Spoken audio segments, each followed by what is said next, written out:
ఏంటి ఆంధ్రప్రదేశ్కు రాజధాని లేదా? మీకు అసలు రాజధాని అంటే ఏంటో తెలుసా? అదేంటి రాష్ట్రానికి రాజధాని లేకుండా మీరు ఎలా ఉంటున్నారు?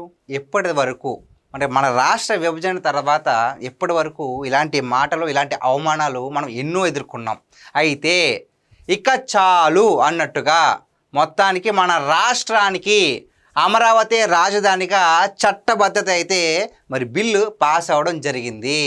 అది కూడా లోక్సభ, రాజ్యసభ ఉపసభల్లోనూ చారిత్రక ఆమోదం పొంది ఇంకా ఎవరు వచ్చినా, ఎవరు ఎన్ని ప్రయత్నాలు చేసినా అమరావతిని రాజధానిగా కదపడానికి అవకాశం లేకుండా ఇప్పుడు దాకా పండిన కుట్రలన్నీ కూడా మరి అన్నీ కూడా జీరో అయిపోయేట్టుగా అయితే మన ముఖ్యమంత్రి నారా చంద్రబాబు నాయుడు గారు తన అనుభవాన్ని మొత్తం కూడా ఆయన ఈ విషయాన్ని ఏ విధంగా ఎలా పరిష్కరించాలని మొత్తం అంతా కూడా జోడించి మొత్తానికి మనం ఎన్నేళ్ళుగానో ఎదురు చూస్తున్న మన రాజధాని అమరావతిని ఇంకెవ్వరూ కూడా కదపడానికి వీలు లేకుండా మరి పార్లమెంటులో బిల్లు పాస్ అవ్వడమే కాదండి, ఉభయ సభల్లో కూడా ఒకవైపు లోక్సభ, మరోవైపు రాజ్యసభలో కూడా బిల్లు అయితే చాలా చారిత్రాత్మక ఆమోదం పొందింది.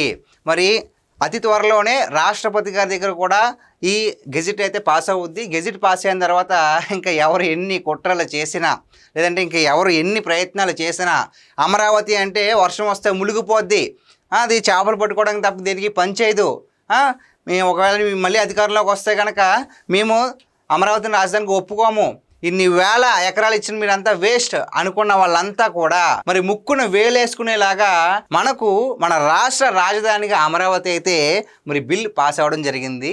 ఇది మనకి ఎన్నేళ్ళుగో మనం చెప్పుకున్నట్లు ఎన్నేళ్ళుగో కంటున్న కళలన్నీ కూడా సాకారమైనట్టు ఎంతో మనస్ఫూర్తిగా ఉందండి. ఎందుకంటే మనకు రాష్ట్ర విభజన జరిగిన తర్వాత మనకి ఇది అని చెప్పుకోవడానికి, మన రాజధాని ఇది అని నొక్కి ఒక్కాయించడానికి అవకాశం లేకుండా పోయింది. ఓకే, నారా చంద్రబాబు నాయుడు గారు 2014లో ముఖ్యమంత్రి అయిన తర్వాత అమరావతినే రాజధానిగా చేస్తానని చెప్పేసి పనులు మొదలుపెట్టారు. చాలా వరకు చేసుకుంటూ వస్తుంటే ఎవరైనా సరే, ఏ రాజకీయ నాయకుడైనా ఎవరైనా సరే ఉన్న పనిని ఎవరు నాశనం చేయరు, ఉన్నదాన్ని ఇంకా ముందుకు తీసుకెళ్తారు. ఇలా చాలాసార్లు జరిగిందండి. కేవలం నేను మన చంద్రబాబు నాయుడు గారి గురించి లేదంటే వేరే వాళ్ళ గురించే కాదు, మరి అంతకుముందు ఒకనొక సందర్భంలో వైఎస్ రాజశేఖర రెడ్డి గారు చేసింది తర్వాత వచ్చిన వాళ్ళు కూడా కొనసాగించారు. మరి చంద్రబాబు నాయుడు గారు చేసింది ఆ తర్వాత వచ్చిన వాళ్ళు కూడా కొనసాగించారు. రాజకీయాల్లో గెలుపోవటములు సహజం, కాకపోతే రాజకీయాల లబ్ధి కోసం ప్రజలు నాశనం అయ్యేలాగా ఎవరు కూడా పరిపాలించలేదు. మొత్తానికి మరి జగన్మోహన్ రెడ్డి గారు అధికారంలోకి వచ్చిన తర్వాత 3 రాజధానులు అన్నారు. హైదరాబాద్ కంటే నేను గొప్పగా రాజధాని కడతా అన్నారు. చంద్రబాబు నాయుడు గారికి అసలు ఇల్లే లేదు, నా దగ్గర ఇల్లు ఉందని చెప్పేసి ఎన్నికలకు ముందు చెప్పారు. వైజాగ్ని రాజధానిగా చేస్తున్నారు, ఇలా చాలా మాట్లాడినారు. కానీ మరి ఎక్కడ కూడా ఏ పనిని పూర్తి చేయలేదు. ఎన్నో ఆటంకాలు. మరి అమరావతి కోసం రైతులు 33,000 ఎకరాలు భూమిని వాళ్ళు ఎలా ఇంకా మన రాష్ట్రం, మన పిల్లల భవిష్యత్తు అని చెప్పేసి అలాగా భూమి ఇచ్చేసిన వాళ్ళు ఎంతలా ఇబ్బంది పడ్డారో మనం కళ్ళారా చూసాం. వాళ్ళు బూటుకాలతో దెబ్బలు తిన్నారు. ఇంకా చెప్పాలంటే ఆడవాళ్ళని జుట్టు పట్టుకుని అప్పట్లో ఉన్నటువంటి పోలీసు అధికారుల చేత ఆ విధమైన పనులు కూడా చేయించారు.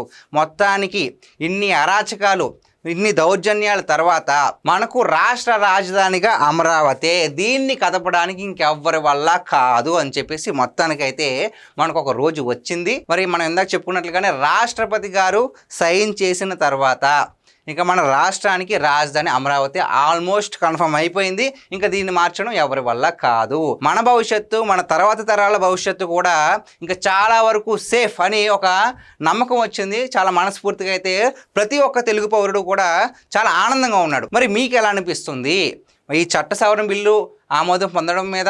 అదేవిధంగా మరి దేశంలో ఎక్కడా జరగని రీతిలో ఒక రాష్ట్రంకి మళ్ళీ రాజధాని గురించి ఈ విధంగా బిల్ పాస్ చేయడం నాకు తెలిసి ఎక్కడ లేదు దేశంలో. మరి ఆ పరిస్థితి మన రాష్ట్రంలో నెలకొంది.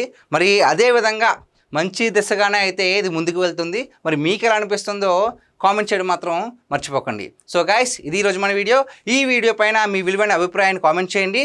ఈ వీడియోని మీ ఫ్రెండ్స్ అండ్ ఫ్యామిలీ మెంబర్స్కి షేర్ చేయండి. Thank you.